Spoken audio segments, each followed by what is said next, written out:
doy gracias por tu amor, por tu fidelidad, por tu misericordia, Señor. Gracias por la oportunidad que me das de estar parado en este lugar, ministrando lo que consideramos es tu palabra, Señor. Tu pueblo, tus hijos, tus amados, tu iglesia. Ellos no me tienen que escuchar a mí.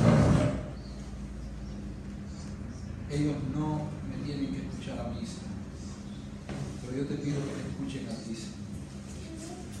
Te imploro en el nombre de Jesús que te escuchen a ti, Señor. Te imploro en el nombre de Jesús que seas tú quien hables, que tú me escondas detrás de tu cruz. Tú, Señor, que sufriste en la contradicción de los pecadores, así dice tu palabra, que el apóstol Pablo nos llama a nosotros, los ministros cristianos, a imitar tu fe, Señor, a imitar tu perseverancia, tu amor. Concédemelo, porque me queda muy grande el ejemplo, Señor. El ejemplo tuyo, el ejemplo de admiración, de entrega, de amor, me queda muy grande. Pero yo te pido que me ayudes, Señor. Para esta hora tú me has traído acá. Te imploro, Señor. Te imploro en el nombre de Jesús que me ayudes. Amén. Bien, hermanos. Vamos a, como les anuncié en el grupo de WhatsApp, vamos a estar hablando acerca, bueno, estamos en una serie de enseñanzas acerca de la doctrina bíblica de la expiación. Yo considero que la doctrina bíblica de la expiación es medular a nuestra fe cristiana. Decíamos que la doctrina bíblica de la expiación es al Evangelio lo que la sangre es al cuerpo humano. O sea, nutre, digamos, llega hasta todos los rincones de nuestro cuerpo, llevando el oxígeno. De esa misma manera no podemos mencionar ninguna parte del Evangelio sin que esta parte del Evangelio sea un resultado de la doctrina de la expiación. No hay absolutamente ningún beneficio en el Evangelio que no se haya ganado a través del sacrificio de los méritos de Cristo en la cruz del Calvario. Esa es la razón por la que no podemos permitirnos digamos, la displicencia de que en la iglesia cristiana la doctrina bíblica de la expiación sea solamente vista a nivel de seminarios, a nivel de institutos, y sea profundizada a nivel de seminarios y de institutos. Yo considero, hermanos, que el común de la iglesia debe de conocer a profundidad estas doctrinas. De hecho, hace 500 años, cuando Dios concedió la Reforma Protestante, uno de los beneficios de la Reforma Protestante fue traer las antiguas doctrinas del Evangelio al común del pueblo. Cuando fue traída a la Biblia, cuando fue traducida la Biblia al alemán y aquellos aquellos primeros reformadores, que no fueron los primeros reformadores, porque antes de Martín Lutero hubo un hombre que se llamó Juan Hus, que 100 años antes le tocó sufrir el martirio, precisamente por poner la semilla de lo que luego 100 años después fue la Reforma. Pues ellos lograron traer las verdades del Evangelio, sacarlas del clero, sacarlas de los círculos intelectuales de la iglesia, de los seminarios y de esos claustros donde se preparaban los sacerdotes, y trajeron esas verdades del Evangelio, las trajeron al común de la iglesia. Eso es lo que nosotros deseamos, hermanos, que estas verdades del Evangelio, que muchas veces pues no son muy comunes. De hecho, yo me sorprendía, decía que en 2 años de estar ministrando en este lugar no había traído un tema como este acerca de la doctrina bíblica de la expiación, y que solamente habíamos tocado por parte esta doctrina, pues nos hemos dado la tarea orándole al Señor, pidiéndole al Señor su gracia, que nos ayude a traer y a exponer ante ustedes estas verdades. ¿Por qué razón, hermano? Porque un evangélico que no conozca a profundidad la doctrina bíblica de la expiación, viene siendo como un cosmonauta que no conoce el cosmos. Amén. Porque la doctrina bíblica de la expiación es el contenido de nuestra fe. Decía Martín Lutero que el Evangelio es la doctrina, es una teología de la cruz. Es una teología de la cruz. Es hablar acerca de Jesús, de lo que Cristo hizo en la cruz del Calvario, y precisamente eso está motivado por el espíritu ese espíritu de compromiso del apóstol Pablo de decir: yo me he propuesto entre vosotros no saber otra cosa como no sea a Cristo y a este crucificado. Entonces, habiendo visto algunas teorías erróneas de la expiación, vamos a tratar de ver hoy el alcance bíblico, o vamos a comenzar entre hoy y el domingo a ver el alcance de la expiación. Pero para hablar del alcance de la expiación, primero entiendo que tenemos que echar una base sólida, ¿verdad? Para poder edificar encima, digamos, el edificio de la doctrina bíblica de la expiación. Queremos poner un fundamento muy sólido, y es el fundamento de la doctrina del amor de Dios. No hay nada de lo que se hable más en la iglesia que del amor de Dios, y claro, es precisamente de lo que más debemos hablar, porque Dios es amor y porque nuestras vidas han sido bañadas por el amor de Dios. La doctrina, todas las doctrinas del Evangelio están bañadas por el amor de Dios. El amor de Dios es el fundamento sobre el que se rige nuestra salvación, ¿verdad? No podemos decir que tenemos nada, que hayamos experimentado algo que no venga del amor de Dios. Entonces, aun cuando se habla mucho de la doctrina, o sea, cuando se habla mucho del amor de Dios, de que Dios es amor, yo le he puesto por título a este tema de esta tarde: la difícil doctrina del amor de Dios. La difícil doctrina del amor de Dios. Y no solamente vamos a estar viéndolo hoy, sino vamos a seguir un poco más el domingo. Solamente vamos a tener algunos esbozos de la naturaleza del amor de Dios, pero quizás hoy no lleguemos a la complejidad. Una tesis, las personas que han presentado tesis en la universidad, en cualquier otro lugar que hayan presentado una tesis, pues una tesis propone un problema, ¿verdad? Una tesis, cuando tú haces una tesis, tú estás proponiendo una problemática, ¿verdad que sí? Y propones la solución a esa problemática. Pues quizás no vamos a entrar en lo problemático de la doctrina bíblica del amor de Dios en el día de hoy. Vamos a hacerlo quizás el domingo, pero vamos a ver algunas corrientes de pensamiento que luego que las desarrollemos nos vamos a dar cuenta de la contraposición entre ambas corrientes, y cómo una corriente tiene, digamos, por decirlo de alguna manera, textos bíblicos que la apoyan acerca del amor de Dios, y otra corriente tiene textos bíblicos que la apoyan acerca del amor de Dios. Sin embargo, las dos tienden a excluirse entre sí. Eso es lo que vamos a tratar de ver el domingo. Hoy sencillamente vamos a tener quizás unos pensamientos introductorios acerca de la doctrina, de la difícil doctrina del amor de Dios. Primero, quiero leer en Juan capítulo 3, versículo 16, y este va a ser mi texto. Porque de tal manera amó Dios al mundo, que ha dado a su Hijo unigénito, para que todo aquel que en Él cree no se pierda, mas tenga vida eterna. Vuelvo a leerlo: porque de tal manera amó Dios al mundo, que ha dado a su Hijo unigénito, para que todo aquel que en Él cree no se pierda, mas tenga vida eterna. Hermanos, este versículo de Juan capítulo 3, versículo 16, pone el amor de Dios en un nivel superlativo, inexpresable. Dice: de tal manera amó Dios al mundo. O sea, el amor de Dios se manifiesta de una manera innombrable en las Escrituras.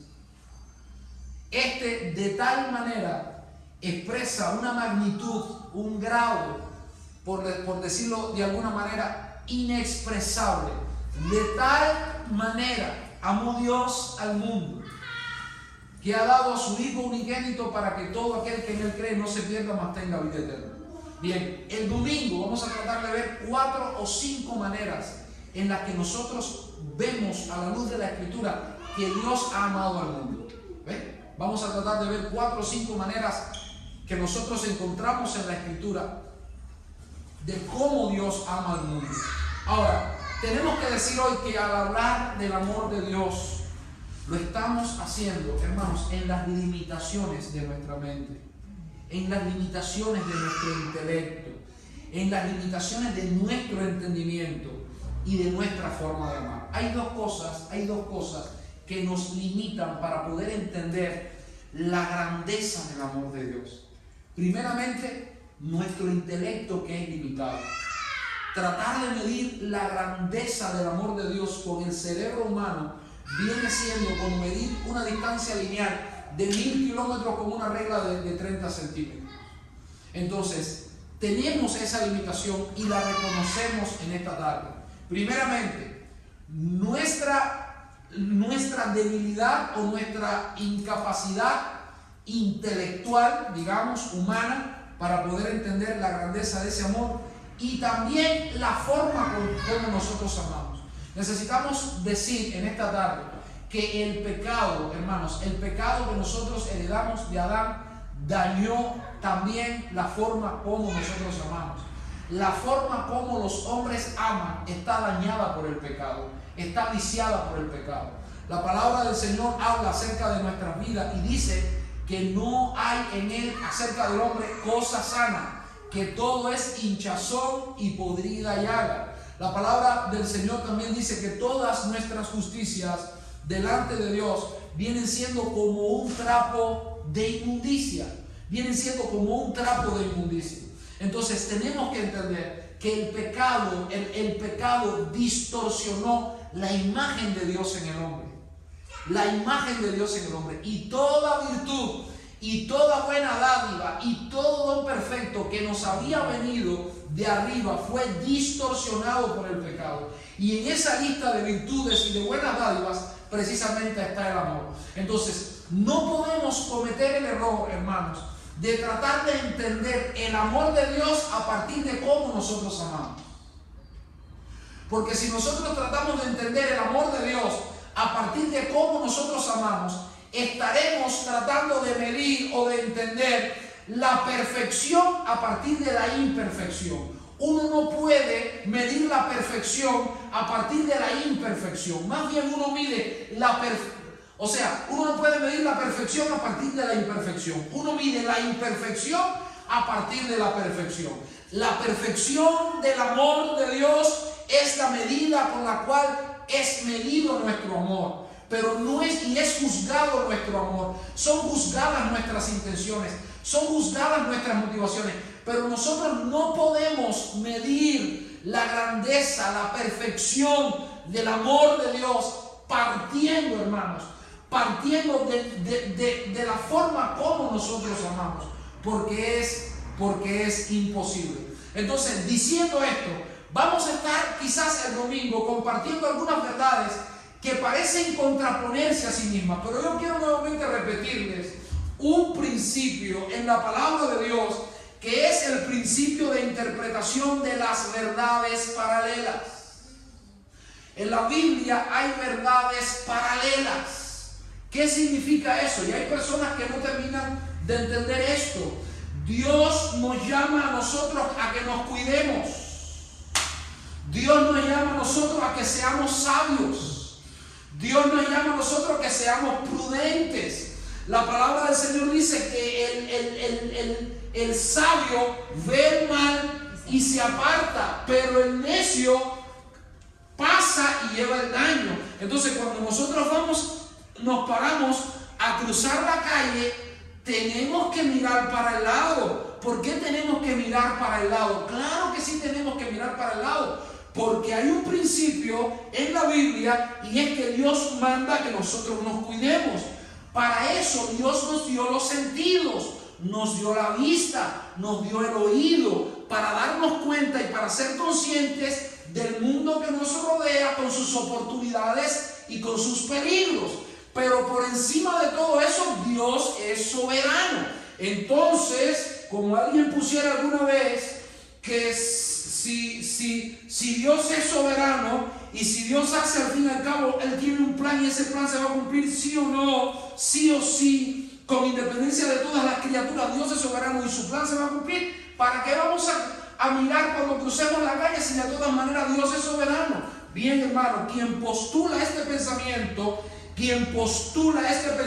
con mucha tristeza lo digo, ignora el principio de las verdades paralelas.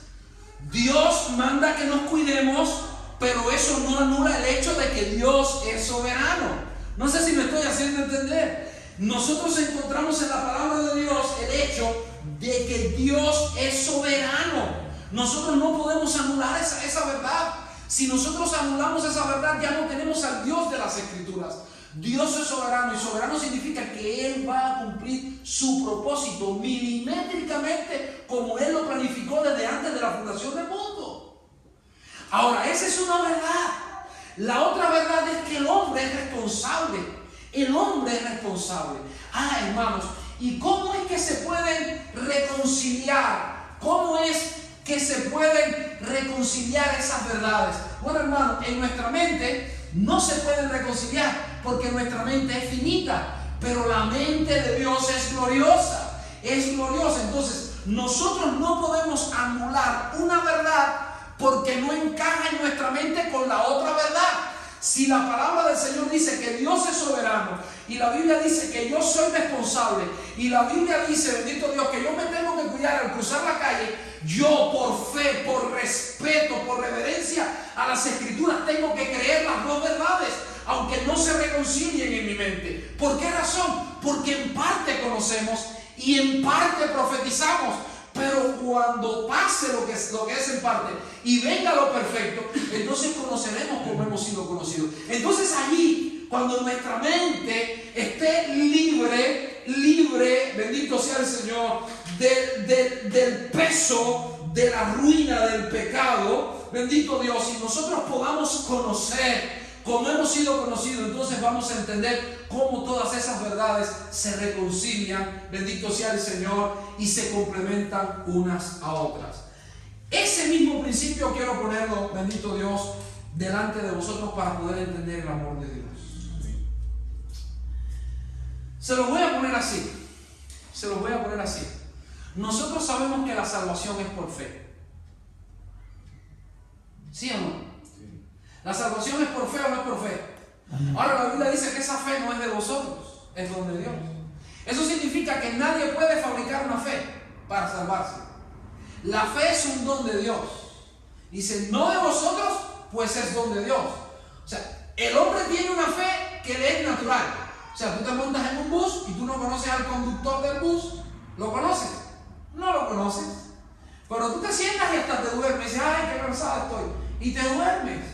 Y tú no andas pensando que ese hombre va a ser un suicida que se va a meter contra la muralla a 80 kilómetros por hora. Tú vas tranquila porque tú sabes que ese hombre te va a llevar hasta donde vas. Eso es ejercer una fe natural. Ahora, esa fe natural que nosotros necesitamos para desarrollar las actividades naturales de la vida y para desarrollarnos de forma natural en la vida, no es la fe, bendito Dios, salvadora. La fe salvadora es una obra del Espíritu Santo de Dios en el corazón del hombre, abriendo su corazón para que pueda creer en Jesús. Es un milagro de Dios en el corazón de los hombres por el Espíritu Santo. Y la Biblia dice que no es de todos la fe. Y si no es de todos la fe, Dios no le da fe a todos para salvarse.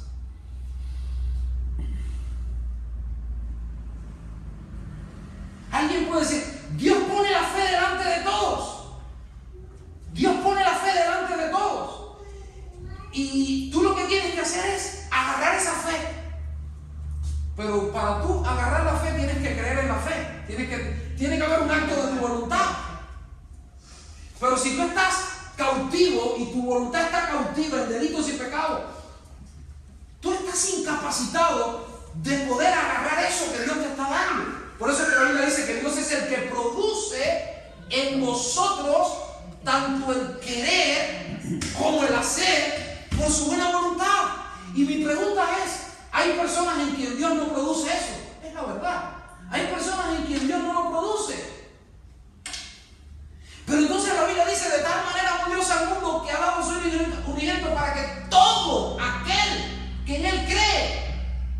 pierda, mas tenga la vida eterna. Y yo me pregunto, si Dios amó al mundo de tal manera que dio su Hijo unigénito para que todo aquel que en él cree no se pierda, mas tenga la vida eterna. Pero es el que cree, y nadie puede creer si Dios no se lo concede, porque la fe es un don de Dios. Entonces, Señor, ¿cómo es que tú amas al mundo,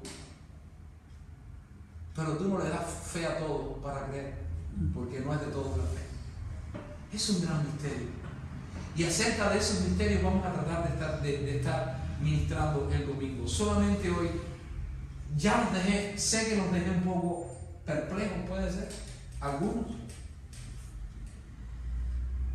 Bien, bienvenidos al club. Yo también estoy perplejo con eso. Y lo único que puedo hacer es tomar las escrituras.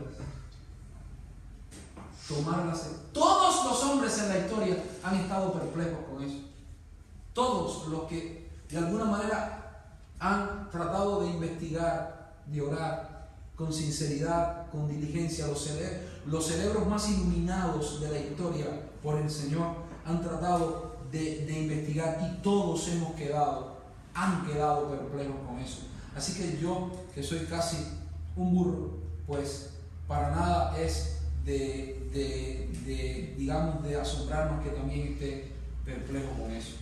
Entonces, al hablar del amor de Dios, lo estamos haciendo en las limitaciones de nuestro entendimiento y de nuestra forma de amar.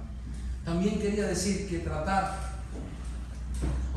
que aun cuando podamos entender algo del amor de Dios, porque sí podemos entender algo del amor de Dios, si no, ¿para qué entonces este estudio? ¿Para qué esta enseñanza? Claro que a la palabra del Señor nos deja entender, bendito Dios, acerca del amor de Dios. Pero aun cuando podamos entender algo del amor de Dios de este lado de la eternidad, no nos eleva ese entendimiento a poder amar como Dios ama.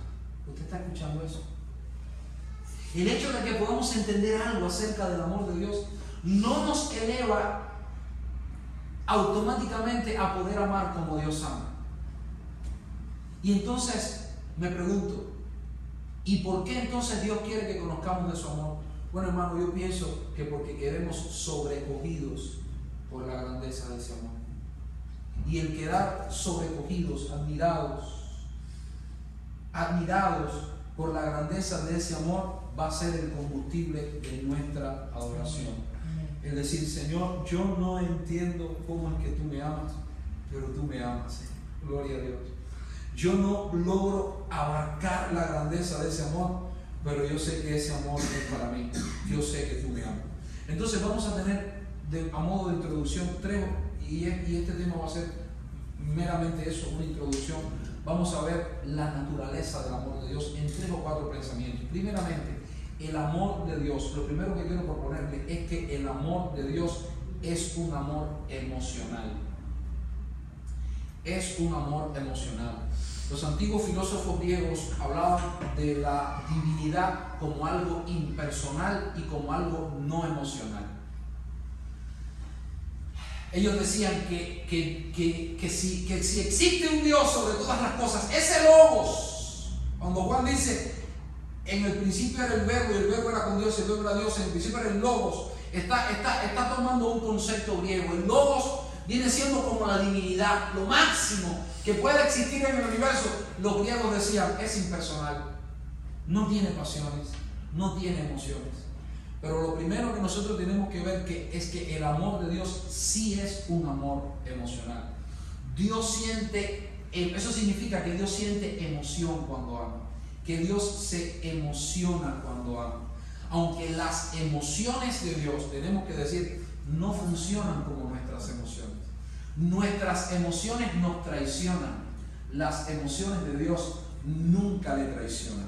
En Sofonías capítulo 3, versículo 17 dice la Biblia, Jehová está en medio de ti poderoso, Él salvará, se gozará sobre ti con alegría, callará de amor. Hermano, esta expresión, oh, gloria a Dios, esta expresión me hizo, hermanos, adorar esta tarde. Dice la palabra de Dios que Dios callará de amor. Es tan fuerte la emoción, tan gloriosa la emoción, que Él siente cuando ama, que dice la palabra de Dios que habrá momentos en que Él callará de amor. ¿Sabe qué significa eso? Cuando tú no tienes palabras, y no voy a decir que Dios no tenga palabras para demostrar su amor. Aunque Dios no demostró su amor con palabras, lo demostró con hechos. Pero sí voy a decir que no hay palabras en ningún diccionario humano para que puedan expresar o registrar. No hay ideas en la mente humana que puedan registrar la naturaleza y la grandeza del amor de Dios. Por eso la Biblia dice, callará de amor, se regocijará sobre ti con cántico. Hermanos, ¿ustedes han pensado alguna vez en cuán terrible sería la comunión con un Dios sin emociones? ¿En cuán terrible sería la comunión con un Dios impersonal? Con un Dios que no es un Dios tierno como el Dios que nosotros tenemos. Que cuando nosotros venimos en oración, hermanos, nosotros podemos cobijarnos en Él. Nosotros podemos refugiarnos en Él. Bendito Dios. Y podemos experimentar la ternura, el amor de Dios, la fidelidad de Dios, el perdón de Dios, que son cosas, hermanos, bendito Dios, que no hay forma de expresar los sentimientos que uno tiene cuando está delante de su Dios, rendido, postrado. Uno sabe que está ante un Dios que le ama, que es un Dios personal, que es un Dios tierno. Oh, gloria a Dios. Tú puedes sentir el abrazo, hermanos. Tú puedes sentir la cercanía. Tú puedes sentir la gloriosa presencia de ese amor arropando tu corazón, arropando tu alma, consolándote. ¿De qué manera puede consolar un Dios que no tiene emociones? ¿De qué manera puede consolar un Dios que no tiene sentimientos? Nuestro Dios es un Dios, bendito Dios, emocional. Es un Dios que siente emociones. Bendito sea el nombre del Señor. Ahora, decíamos que las emociones de Dios no funcionan como nuestras emociones. Primeramente tenemos que decir que las emociones de Dios, incluyendo su amor, porque el amor de Dios, Dios ama con emoción. Amén. Dios ama con emoción. Vamos a ponerlo así. Cerca de mi casa hay un Eroski que tiene un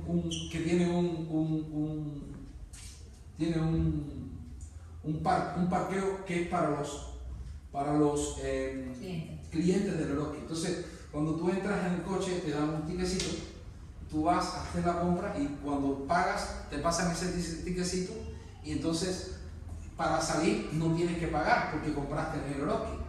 Y entonces lo que haces es que pones el tiquecito a la salida y se abre automáticamente. Nuestro Dios no es eso. Nuestro Dios no es un Dios que nosotros tocamos el botón de la oración y sencillamente responde automáticamente las cosas que pedimos de la manera más fría y más impersonal.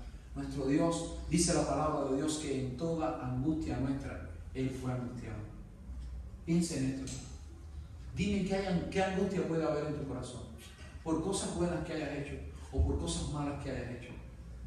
Dime cuál es la prueba que más dolor, que más incertidumbre le ha traído a tu corazón. Dime cuál es el pecado que más tristeza le ha traído a tu alma. Y la Biblia dice que en toda angustia nuestra Él fue angustiado. Amén. Entonces, las emociones de Dios, incluyendo su amor, en todos los aspectos, son voluntarias, no involuntarias. Es lo primero que podemos decir acerca de las emociones de Dios. Que las emociones de Dios son voluntarias, no son involuntarias. No sé si alguna vez tú has sentido algo que tú no quieres sentir. ¿A cuánto nos ha pasado? ¿Has sentido algo que no quieres sentir? Estás tratando de demostrar acuerdo, pero estás en desacuerdo. Estás tratando de mostrar una cara de felicidad, pero estás triste y no puedes. Dibujas una sonrisa terrible en tu rostro porque tratas y no te sales. ¿Por qué? No te sale porque las emociones del hombre son involuntarias. En ocasiones te estás triste y no quieres estar triste. ¿Sí o no? Sí. En ocasiones te alegras por algo y no quieres alegrarte por eso, por lo que te estás alegrando, porque sabes que no debieras alegrarte de eso, pero te alegras. En ocasiones no tienes deseo de hablar y quisieras hablar, pero no tienes deseo. Quisieras estar con las personas, pero tienes deseo de estar solo. ¿Por qué? Porque las emociones de los hombres son involuntarias, pero las emociones de Dios son voluntarias. No se pueden divorciar las emociones de Dios del conocimiento de Dios, el poder de Dios y la voluntad de Dios. O sea, cuando hablamos de las emociones de Dios, bendito Dios, van directamente, van de la mano con el conocimiento que Dios tiene, van de la mano con el poder que Dios tiene y con la voluntad que Dios tiene. Esto quiere decir que si Dios ama, es porque Dios ha escogido amar. Es que no lo quiero amar, pero lo amo, dijera aquella chica que está enamorada de aquel sinvergüenza que la hace sufrir. Es que no está en mí, es que yo lo amo. No, hermano. Cuando Dios ama es porque Dios ha escogido amar. Y cuando Dios sufre es porque Dios ha escogido sufrir. Decía Donald Carson, Dios ejerce este amor, su amor, en unión a todos sus otros atributos. Pero su amor no es menos amor por eso. En segundo lugar, tenemos que decir que el amor de Dios es impasible. ¿Qué significa impasible? Primeramente dijimos que el amor de Dios es un amor con emoción. En segundo lugar, decimos que es un amor impasible. Ahora, ¿qué significa eso? O sea, cuando hablamos de impasible, no lo hacemos en el sentido de la completa ausencia de pasiones, sino en el sentido de que Dios no tiene pasiones o emociones que le hagan vulnerable a lo exterior, a cosas sobre las que no tiene control o que Él no ha previsto o no puede dominar. Hay pasiones que nos descontrolan a nosotros. No sé si me estoy haciendo entender. Que no las podemos dominar. Bien, hermanos, no hay pasiones en Dios que se salgan de su control. A nosotros las pasiones nos controlan. Dios controla sus pasiones en su eterna soberanía. Usualmente nosotros como humanos decimos que el amor verdadero, no sé si han visto esto, en las novelas de hecho se vende mucho este amor. El amor verdadero arrasa con la razón. ¿Cuántas veces has escuchado que alguien dice que el amor verdadero arrasa con la razón, con la voluntad y arrastra a la persona que ama hacia donde ese sentimiento tan fuerte y dominante que es el amor quiere? Decimos mucho eso, que para que el amor sea amor tiene que romper con todo, con la razón, tiene que romper con la voluntad. El amor te arrastra a donde tú no quieres, porque el amor, digamos, es la fuerza más grande de la naturaleza. Alguien me ha dicho así alguna vez, y de hecho este concepto del amor se vende mucho en las novelas, ¿verdad? Las novelas de televisión. Ay, yo no quiero, pero lo amo. Ay, yo no quisiera hacer esto, pero el amor me ordena hacerlo. Decía un escritor contemporáneo, las pasiones de Dios, a diferencia de las nuestras, estoy citando textualmente, no estallan fuera de control. Nuestras pasiones hacen variar nuestra dirección y nuestras prioridades, domesticando nuestra voluntad, controlando nuestra tristeza y nuestra felicidad, sorprendiendo y destruyendo o estableciendo nuestros compromisos. Pero las pasiones de Dios, como todo lo demás en Dios, se manifiesta en conjunción con la plenitud de todos sus otros atributos. En ese marco, el amor de Dios no es tanto una mera función de su voluntad, sino algo que se manifiesta en perfecta armonía con su voluntad, con su santidad, con sus propósitos redentores y con sus planes infinitamente sabios. Hermanos, la Biblia nos enseña a un Dios que se alegra, pero no se sorprende. ¿Cuántas veces el factor sorpresa aumenta nuestra alegría? O sea, ahí le dice Rubén a mi hermana, te voy a hacer un regalo para el aniversario de boda, tengo una sorpresa para ti. Y ella logra saber la sorpresa y está contenta, pero ya no hay el factor sorpresa. No sé si me entienden. Pero cuando Ludwig no le dice nada y de pronto le dice: mira mi amor, hoy es un día muy especial. Hoy hace 30 años que te conocí. Recuerden aquella cafetería que te vi por primera vez, que tenías puesta aquel abrigo rojo, qué sé yo, y él comienza a recrear aquella historia en su cerebro. Ella comienza a emocionarse porque su esposo está recordando el día cuando la conoció, y de pronto le vuelve y le hace un regalo hermoso que ella no se esperaba. Parte de la alegría es el hecho de que su esposo la ama y se acuerda de ese día, pero también de la sorpresa que se ha llevado con todo lo que su esposo le tenía preparado. Bien, el amor de Dios funciona. Dios se alegra, pero no se sorprende. Y esto es glorioso. Cuando algo no nos sorprende, no nos alegra tanto como cuando nos sorprende. No sé si me estoy haciendo entender, porque nuestras emociones no funcionan como las emociones de Dios. Dios se alegra, pero no se sorprende. Dios se arrepiente, pero no se sorprende ni se siente frustrado. Miren qué versículo de la palabra del Señor. Jonás capítulo 3, versículo 18 dice, versículo 10: y vio Dios que lo hicieron. O sea, los ninivitas se arrepintieron, que se convirtieron de su mal camino, y se arrepintió del mal que había hecho que les haría, y no lo hizo. También hay otro versículo en Génesis 6:7 que dice: y dijo Jehová: raeré de sobre la faz de la tierra a los hombres que he creado, desde el hombre hasta la bestia, y hasta el reptil y las aves del cielo, pues me arrepiento de haberlos hecho. Yo me pregunto, ¿creen ustedes que Dios se arrepiente de haberlo hecho?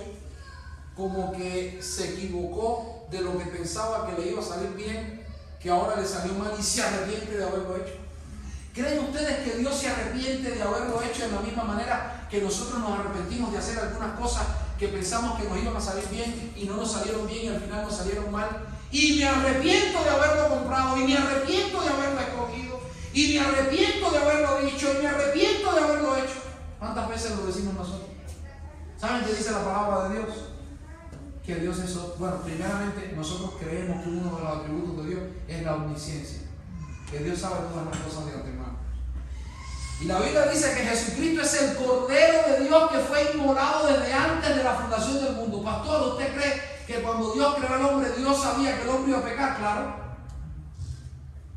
¿Y usted cree que Dios sabía que el hombre iba a caer en los pecados más bajos? Claro.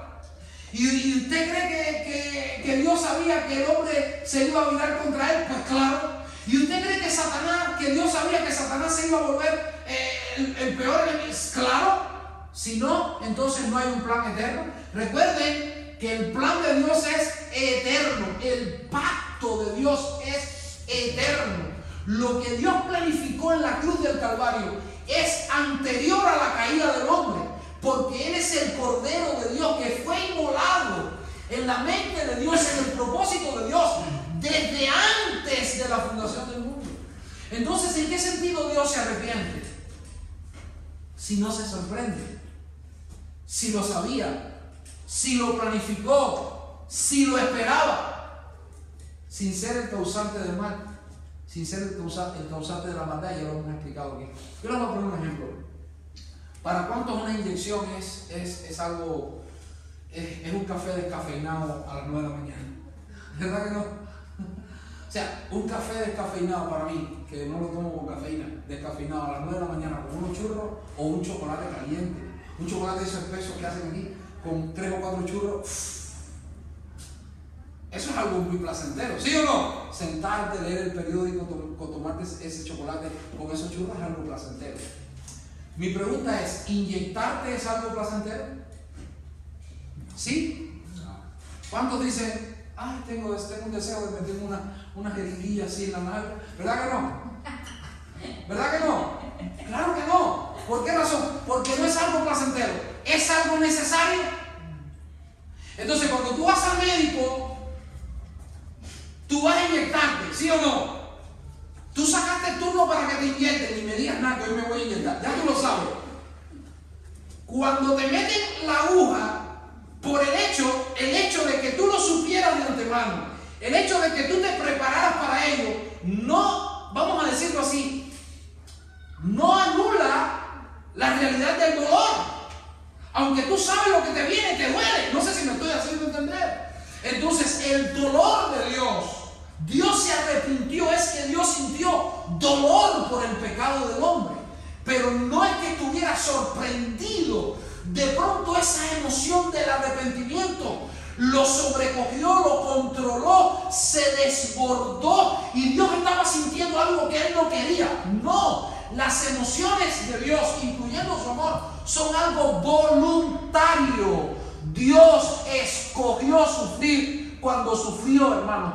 Dios es Dios, dice la palabra de Dios, que nadie le quita su vida, sino que Él la pone. Entonces Dios escoge el tener las emociones que tiene cuando las tiene, porque Dios en su sabiduría, además de ser un Dios emocional, es un Dios soberano, a uso de sus propias emociones. Amén. Amén. ¿Cuán terrible sería que Dios, cuando se enoja con nosotros, no pueda controlar su ira? Piensen en un Dios descontrolado. Hermanos, todos los que estamos aquí hemos causado la ira de Dios en algún momento. Hemos sido causantes de la ira de Dios en algún momento. Absolutamente todos los que estamos aquí. Piensen en cuán terrible sería si la sabiduría, si el amor, si la justicia de Dios, no, si el resto de los atributos de Dios no atemperasen majestuosa, gloriosamente, bendito Dios, el ardor de su ira. Y fíjense que no podemos decir que la ira es una mancha en el carácter de Dios, y ya lo vamos a ver. La ira es un hermoso aspecto de su gloriosa naturaleza, como lo son el resto o todos los atributos de Dios. Pero piensen en cuán terrible sería que Dios, cuando se enoja con nosotros, no pueda controlar su ira. ¿Ustedes se imaginan eso? ¿Saben lo que le dijo Job a Dios? Señor, basta ya. Déjame, por lo menos para que respire. No me dejas ni respirar, Señor, le decía Job. Y Dios no estaba airado con Job. Solamente lo estaba pasando por un proceso que ustedes ya conocen. Imagínense la ira de Dios. Hermanos, Dios se aira sobre sus hijos, ¿sí? Y lo podemos encontrar en la Biblia. La escritura está llena de casos en que Dios se aira contra sus hijos. Dios se airó con Israel, su pueblo escogido. Miren lo que dice en Isaías 48, del 9 al 11. Por amor de mi nombre, miren esto, diferiré mi ira, y para alabanza mía la reprimiré para no destruirte. He aquí, te he purificado y no como plata. Te he escogido en horno de aflicción. Dios te aflige, pero su ira no es descontrolada. Por mí, por amor de mí mismo lo haré, para que no sea amancillado mi nombre, y mi honra no la daré a otro. En Oseas capítulo 11, versículo 8, 9 dice, ¿cómo poder? Miren esto, hermano, qué ternura, qué tierno es el amor de Dios. ¿Cómo podré abandonarte, oh Efraín? Te entregaré yo, Israel. ¿Cómo podré yo hacerte como a Adma o ponerte como a Seboín? Mi corazón se conmueve dentro de mí, se inflama toda mi compasión. No ejecutaré el ardor de mi ira, ni volveré para destruir a Efraín, porque Dios soy y no hombre. ¿Qué significa Dios soy y no hombre? Que estoy airado, que Efraín hizo mal, pero yo puedo diferir mi ira. Yo puedo controlar mi ira, y mi ira está controlada por mi amor. ¿Cuán terrible sería, hermanos, un Dios que nos ama sin control? ¿Cuán terrible sería un Dios que por amor no puede disciplinarnos, pues no soporta vernos sufrir? Hay padres que no disciplinan a los hijos por no verlos sufrir. No le dicen un no por no verlos sufrir. Yo mismo he tenido que ir con el tiempo mejorando eso. Después de tanto tiempo sin tener hijos, cuando llegó no le decía que no para nada. Y mi esposa me decía, tienes que aprender a decirle que no. Y yo, es que yo sufrí mucho cuando niño, pero tú no puedes seguir viviendo con lo que tú sufriste cuando niño. Y esa pasión y ese amor era un amor descontrolado. Cuán terrible es que los padres amen a un hijo con un amor descontrolado, con una pasión descontrolada, con un amor que no es capaz de verle sufrir. No, hermanos. Mira lo que dice en Proverbios capítulo 3, versículo 12. Porque Jehová ama al que castiga, como el padre al hijo a quien quiere. También dice en Hebreos 12:6, porque el Señor al que ama lo disciplina y azota, ahí dice azota, a todo el que recibe por hijo.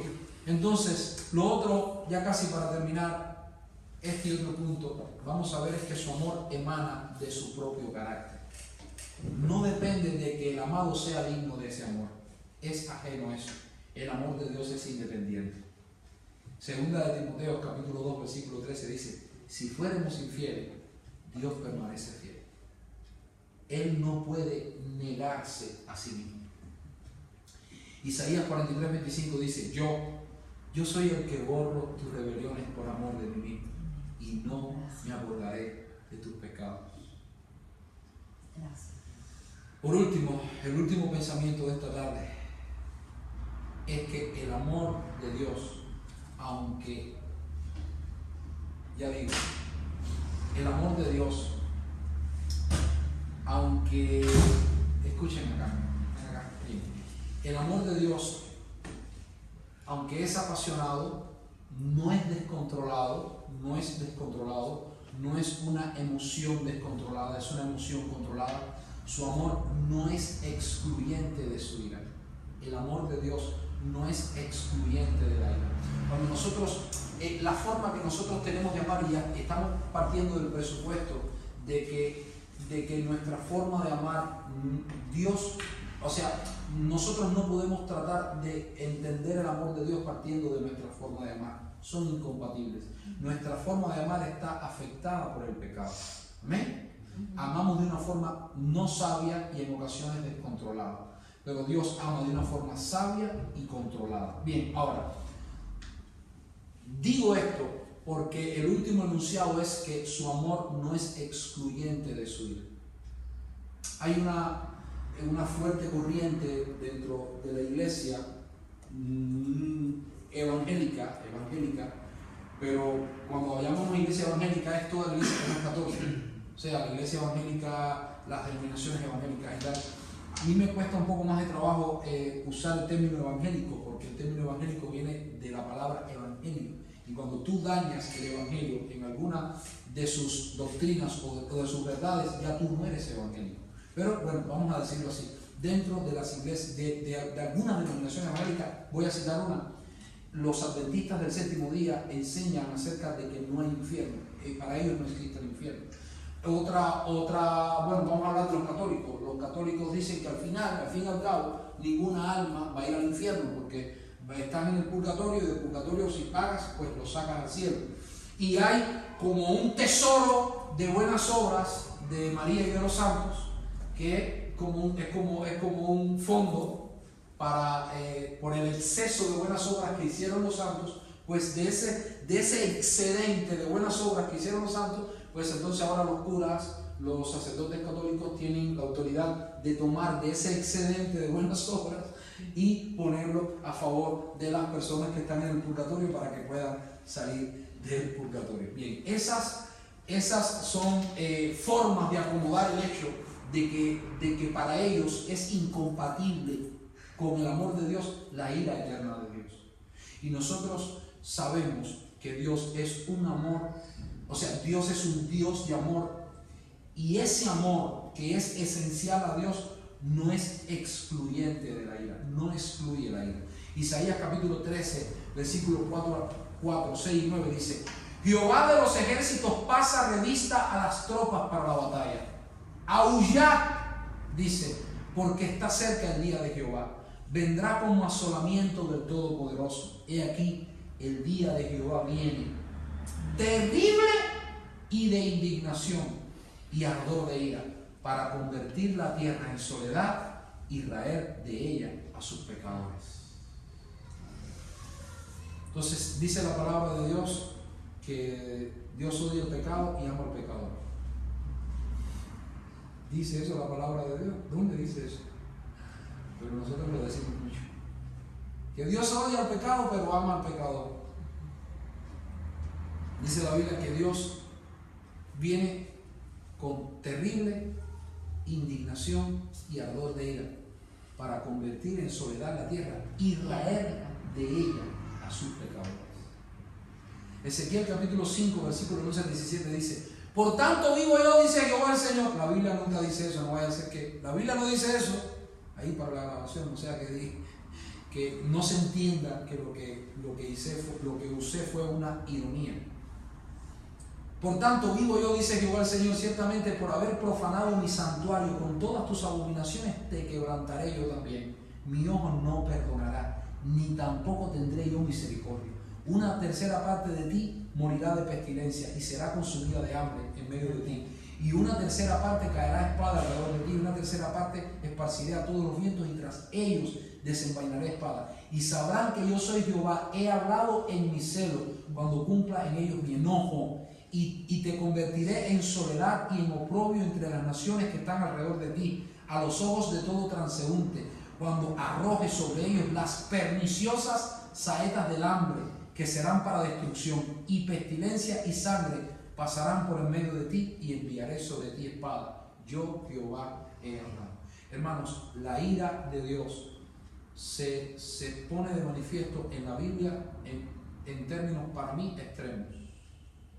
Cuando estoy diciendo extremos, no es que a Dios se le fue la mano en su ira, no, sino que en términos terribles, que causan pavor,